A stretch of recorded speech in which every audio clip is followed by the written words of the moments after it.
Testing cek tes. Oh, lampune mati kok. Tak kakne senang ora wedok ora. Lho iku ning kono ana lho. Lho ning ndi? Ana Laura sing manis kuwi to. Ketokane ya ana. Iki sing delok ijek 578 teng. Anjir sugeng dalu assalamualaikum warahmatullahi wabarakatuh. Waalaikumsalam warahmatullahi wabarakatuh. Anjir sugeng dalu. Sugeng pepanggen malih nggih kalian seni barong ora nek tulisane endi iki tulisane? Hilang kabeh. Endi? Walah, wah nang dhuwur ya ora iso gaya. Aku iku bar dikandani lali, angger bar dikandani lali tapi nek ditomboki ana dhuwit ora lali lho yo. Pasam. Nggih, ing dalu menika nggih badhe ngregengaken ing swasana ing dhuwur. Endi kene iki Mang, Mbok? Braboan. Ya, ya iku mau. Ditengahna kagem sing kagungan kersa matur sembah nuwun nggih. Sampun derek ngregengaken ditongakno muga-muga rezekine tambah akeh iki dalam rangka temantenan. Ditongakno muga-muga temantene menjadi keluarga yang sama wae ya. Diaturi muga-muga anake rasa kakek diaturi anak kok 12 ae lho yo. Nek siji ku kurang, nek 12 iku pas. Sempang bola. Tengah dina nggih matur sembah nuwun mawon muga-muga barongan iki sesuk lho nang kene nek. Murah 2,5 juta. 2,5 juta. Heeh. 2,5 juta. Kok murah men? DP kok. Oh DP. DP salanjutane ya sesuk no. Pokoke kita anggap murah meriah. Iyagane 78 teng. Enek sindene pira 21. Iki artis-artise swidak 6. Swidake ilang karek 6 iki cilikan kan guri tetesan guri. Iku jare tetesan. Tetesan diingi lho padahal aku nrimo nabrak sithik tis ngono lho. Kenapa metu kaya ngene iki? Nah ya ngene ra calonku iki. Ketoke iki melangkahe kaya mboke. Artise sing ayu-ayu gelem nyanyi nduk. Moh. Nyanyi nduk ya moh ora ana orjene kok. Ketokane iki orjene sesuk teko, Mang orjene kecemplung kali. Lah iya. Pembukaan. Iki yo pembukaan piro? Pembukaan aku lagi 7 lho, kurang loro wis brole. Rumangsane. Di aturi apa ngene iki aku ya bingung ngene iki. Mari aku gak penyanyi ngene iki lho. Susah aku. Kayak penyonyo. Ojo aku tau dipernyonyoni wong aku diseneni kok. Masane. Diaturi kapilute rimien gak usah sing kirane piye-piye. Pripun? Pak Gamek? Kapilot. Oh kok rek anut sampean wanutan apa Gamek? Nang kono bocah iku anutan. Senengane anutan ngono ku lho. Tau ndek ini anut aku wae. Kantel kok.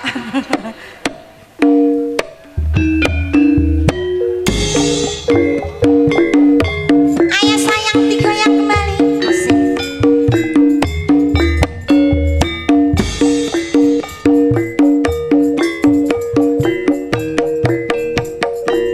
Goyang sithik jos.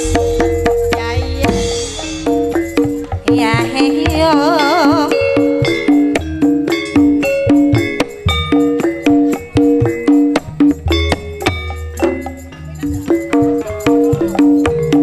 Alah ya mbok.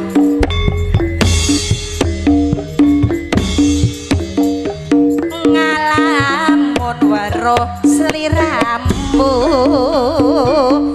Batin iki anane tan sarengmu. Rasa tresno kang kaendam sarwan iki ati tan iso jejem. Aku ya ora bisa ngoncati saben wanci tansah anggodo ati. Nanging aku ati nomo pungkasan ning tanah loro.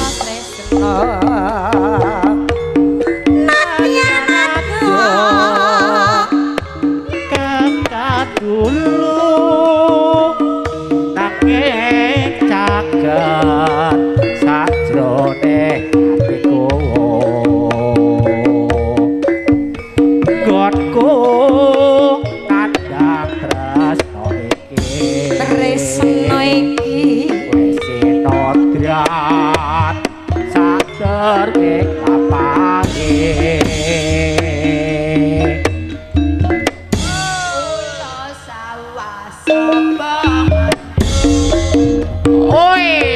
Kedatan nang atiku wis kepilon. Oleh. Saipku ngarasaku lampun bisa cacaketan sliramu.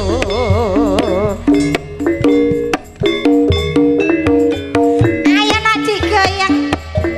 Asik.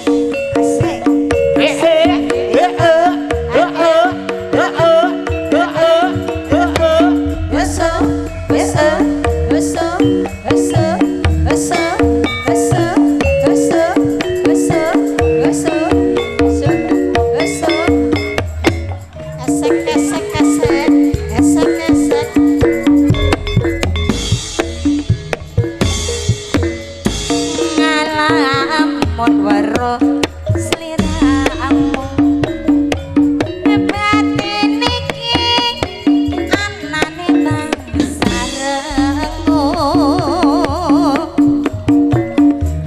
rasa tresno kang gandam sarwa mikir ati tan iso jajal kaya ora bisa nguncati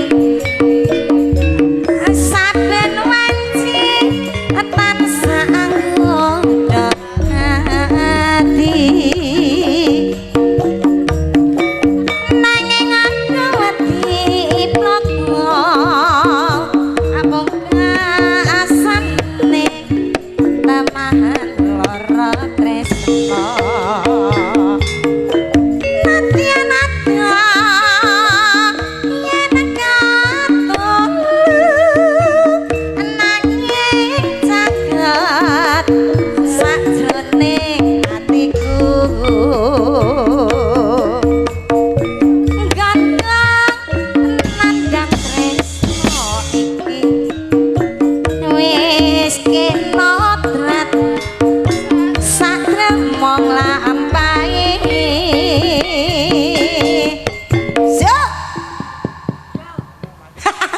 jare sing arep hula sawah sapa ngendur datan lawa atiku wis kapitun saipun bunga rasaku lampun bisa cacaketan sliramu.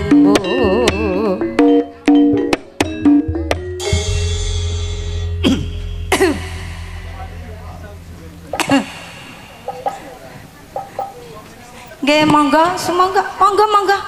Iya, wis kene ae ora apa-apa. Lho nang kono wae. Berarti ora gelem rene no.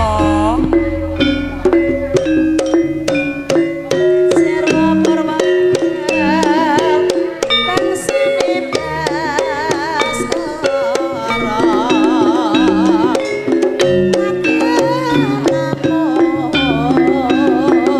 kalamun tanpa ukara. Aku nek nyawang kok ngguri megal-megale bokongmu kok saya nambahi rasa kangen. Saya pripun to? Panjenengan kangen kalih kula. Mbah piye rasane atiku nek nyawang kowe biyen ya ora kaya ngono lho, saiki kok ya kaya ngene iki Terus piye. ndek biyen aku langsing. Saiki kok tambah bunter, Tambah langsung gede. Lah iya. Nggih wong namine nggih maem nyuwun kok nyuwun diparingi sing lho kok sing digawe maem turu nang ati kan ayem dadine nggih awake ketinggal lemu ayem Iki Kakang Sido Paksa ra irane omah ta?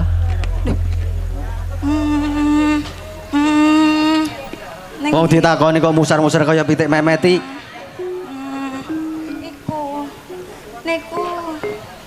Niku piye? Ning ndi Kakang Sido Paksa ning ndi iki? Nang sawah iki yo. Nang sawah. Ning sawah. Oh, matul. Lah iki nomah karo sapa, Jek? Pas aku ya dhewean ora ana bature ngene. Lah iki mbok kepopo? Oh, nggih. Ora ngono. Panjenengan nggih. Bocah gladah. Nggih. Ya, Niki anderene lho sithik-sithik kene. nggih mboten usah kula teng mriki mawon. Alah wong ora ana ngomong. Alah mboten usah kula teng mriki mawon. Tak kandhani apik. Napa Mas? Napa ngoten lho? Aja Mas. Napa? Iki tenanan lho. Tenanan. Iki lak Kakang Sedo Baksara nang omah. Nggih. Gelem ta? Tak pek apa ya? Apa iki? Cara Jawane ngladeni aku. Gelem. Mama. Mama.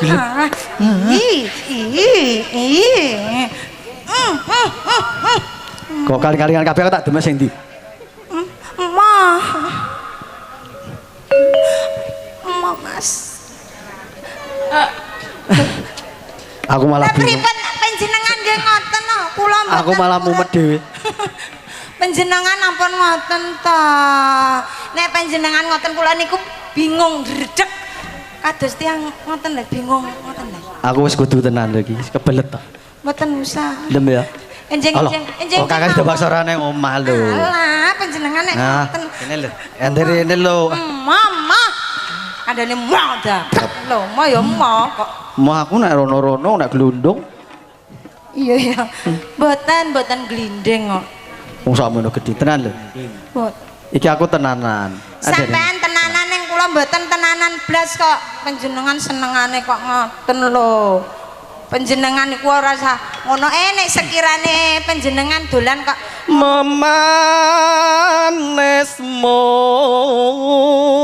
memanesmu. Manis tenan apa ora iki? mbok. Hangu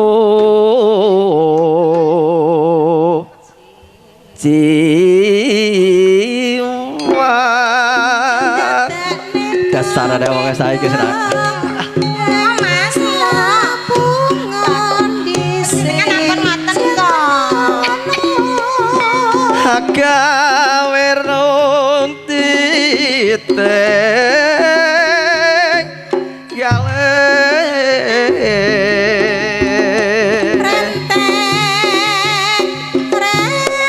kok yo aja angel-angel kok. Wong arep madhek tok kaya muser wae.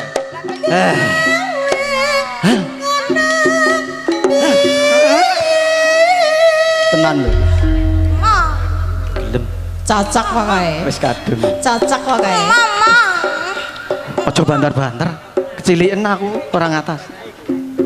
Pokoke aku. Lara apa kang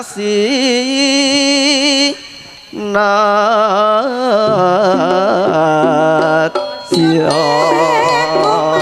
Swarane cabang-abang jinggo iwas jatuh-jatuh ini lho. kadang ora sida ana ning jangono Upama munduta karo kemi ora arep ojo ado-ado eling lan bapare tenanan lho. Mboten. Ampun mboten usah panjenengan lanjut Maksud mboten usah. ora usah ado-ado. Ora usah ado-ado ya. Alah, ngene iki lho. Tara tamtu tak tu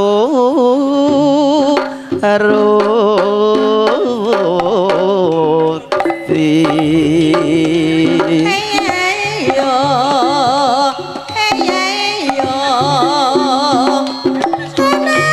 karek gua ya angel ya ngono ibarat wong numpak prau Mas monggo mampir berkompar kampir apa sida apa ora mampir sithik tok sithik Mas. wong angel kok moh kok yo ngono, aku yo gemen mau tenan apa. Nah. Halo mampah tanpa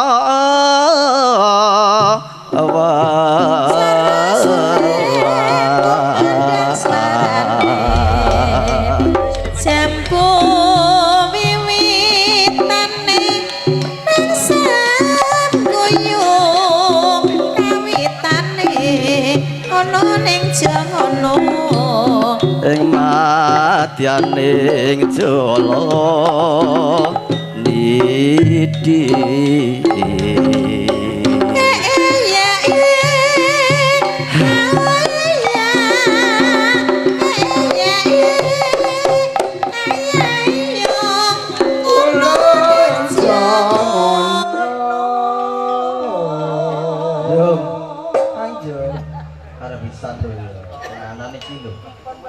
Wes kadung lho.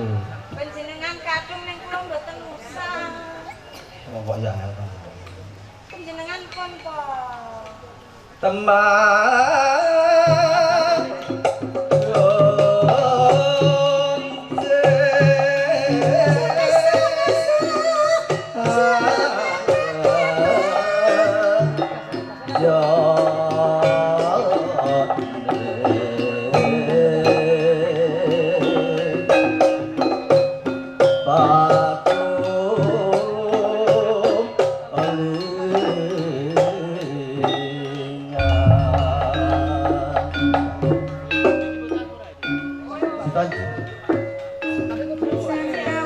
Ora kurang-kurang anggon sabar, anggon ngelus kowe. Nek yo gene sik ora gelem ngladeni aku. Bisa orang iya.